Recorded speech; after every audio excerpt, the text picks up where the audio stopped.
What's up, YouTube?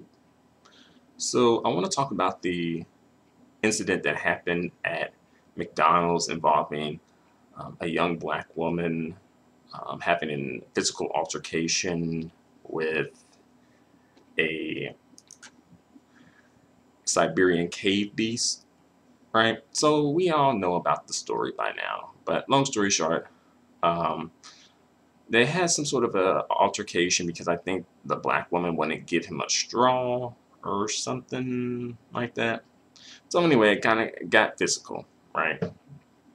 So then she was fighting and he was fighting, and then it seemed like folks were kind of like more so on the white man's side than the black woman's side, and these were black men, especially in the mix, but I think there were some non-black men in the mix too. I'm not completely sure. But what I kind of want to touch on and discuss is an idea that's been thrown around within this discussion, which is you, like, as a black man, you're only responsible for protecting basically the women that you are related to, right? Whether it be like, your wife, daughter, sister, mother, aunt, grandmother, etc. Like the woman has to have some sort of a relation to you. She can't be a stranger, right? And I understand on some level where that comes from because it's like, it kind of it's a risk, right? And a lot of people don't want to take that risk for people who may not be related to them and who perhaps may not even be appreciative of the risk, right? But on the other hand, I think that's kind of like a dangerous road to go down because once you go down that road, then ultimately you leave your own female family members open to harm in with this mentality. And let me explain where I'm coming from. Let me explain what I mean. All right. They say that it takes a village to raise a child. And I believe that to be true. But I also think it takes a community to protect the people, right?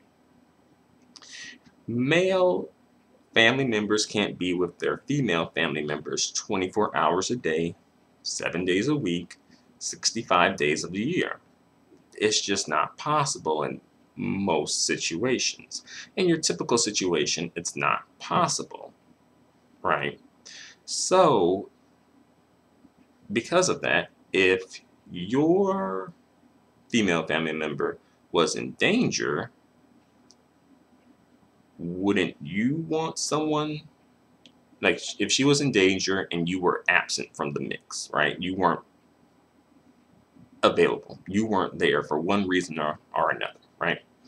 Wouldn't you want someone to protect your female family member and jump to her defense? In a situation like that where, some seemingly random person is attacking her for seemingly a random reason, right? So you have to be careful about situations like this because you get what you give. If you're not really giving much protection to anybody, you're probably not going to be getting much protection. And, it may work out for you because you probably won't need protection, but it probably won't work out so well for the female family members because they kind of are more so in need of the protection, right?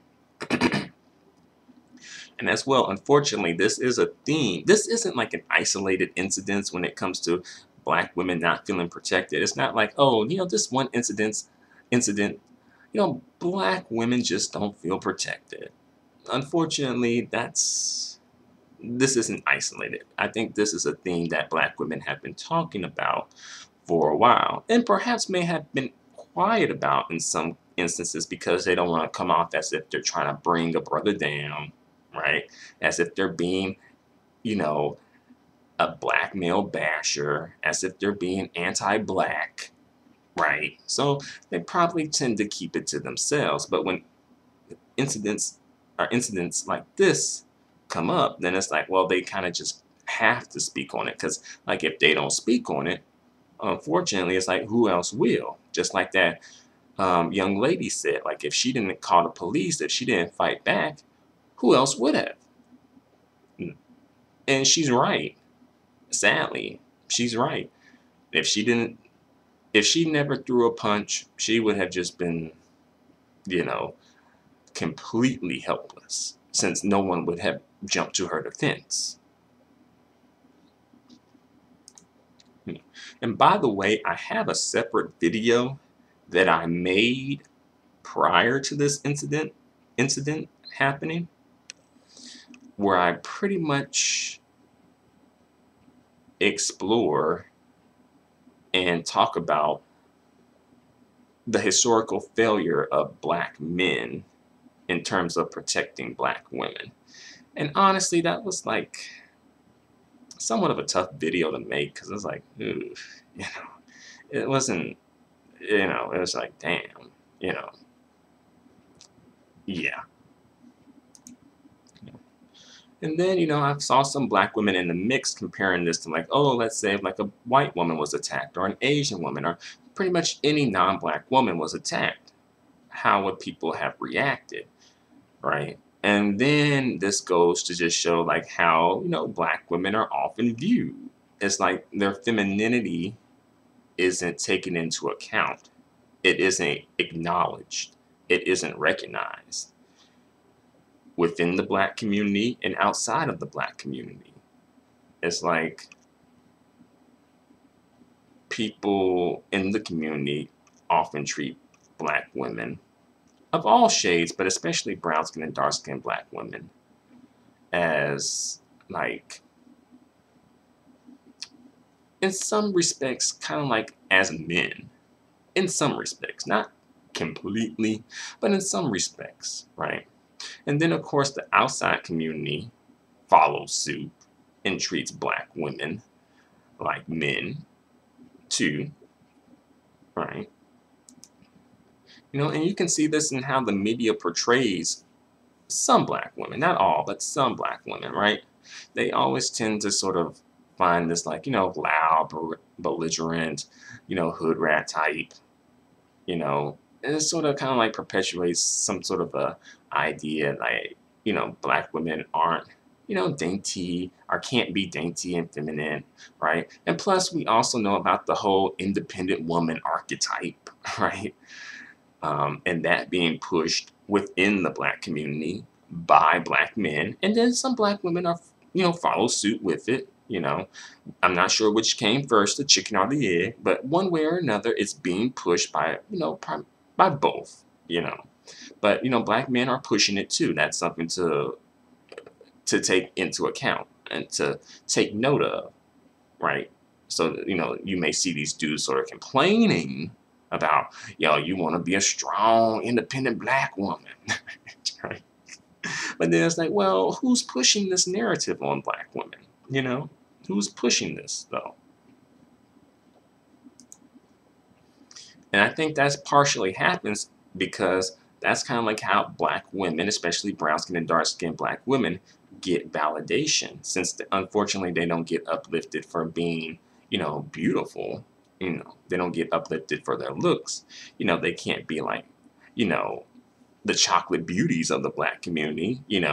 That role is specified and dedicated to brown skinned and dark skinned men. Like, they're the chocolate beauties of the black community, really.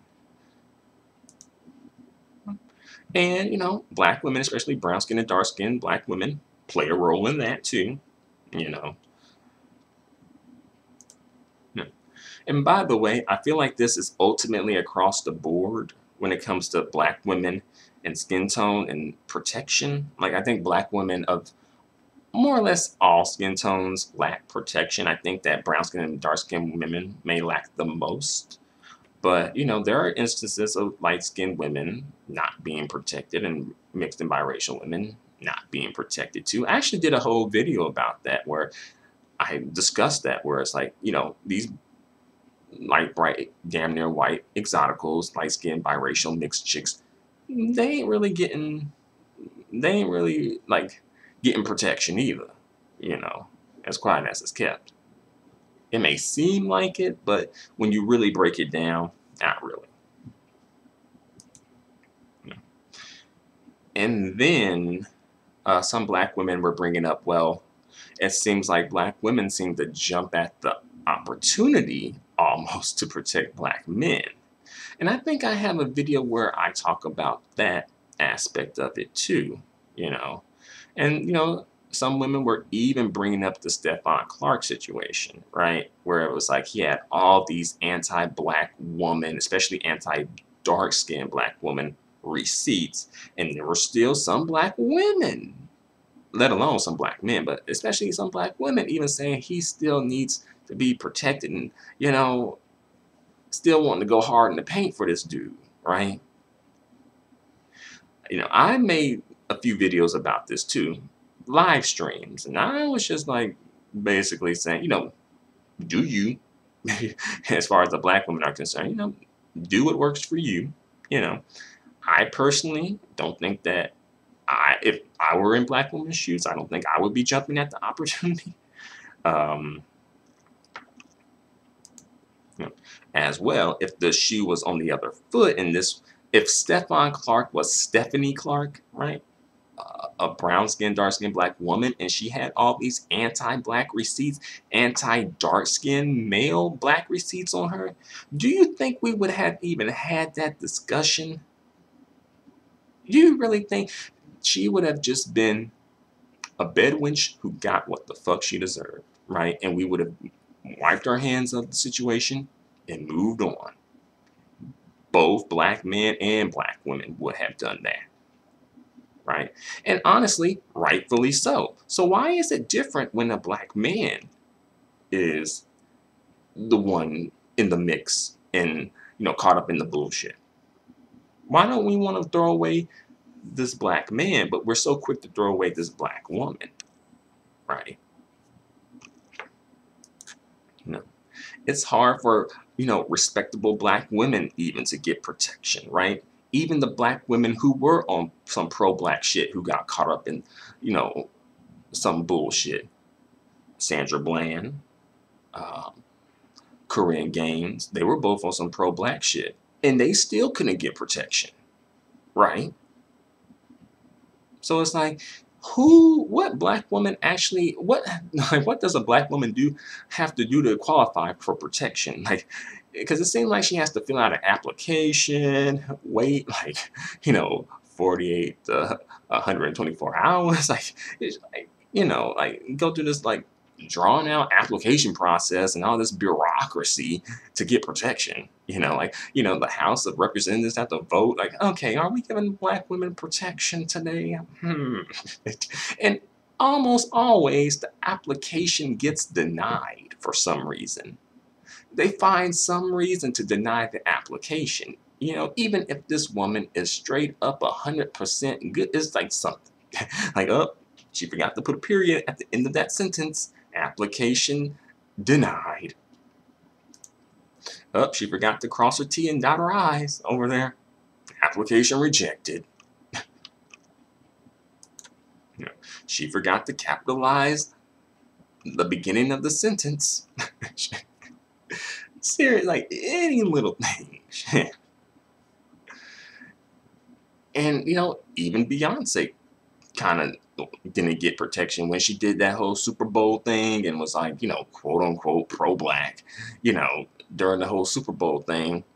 And she was getting threats, people were threatening to come after her and, her career and boycott and stuff like that. I didn't really see a ton of black men jumping at the opportunity to protect the Beyonce. Then it's like, well, she got money. It's always something, right? But what about Corinne Gaines and Sandra Bland? Then Sandra Bland, she got a bad attitude. That's why you got caught. Then it's Corinne Gaines, she crazy. She got mental problems, right? Then Kanika Jenkins, she was like a thought that got caught in the freezer. It's always something, right?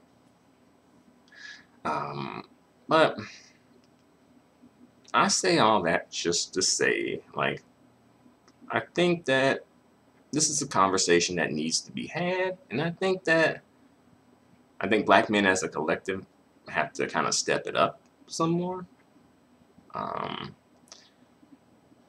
and I think when black men do that, I think that slowly black women will follow suit, and I think that the community will ultimately end up being better off because of it, you know, and also black relationships end up being better off because of it, right? You know, and also, y'all remember that incident that happened with the pregnant black woman and that belligerent, you know, Siberian Husky cave beast, you know, yelling at her and being very aggressive towards her because I think she took his parking space or something like that, or cut him off or something, right? And you know that black man, you know, who jumped in, right? And by the way, you know this had to be in Texas because he was wearing a cowboy hat. But you know what? You know, you know, that black man put on that cowboy hat and was a black cowboy that came to the rescue of that black woman, right? So you know, um, if you if that hadn't happened, who knows where that incident would have happened within that situation if that black man hadn't jumped in, right? And he didn't know that black woman. That black woman was a complete stranger to him, right?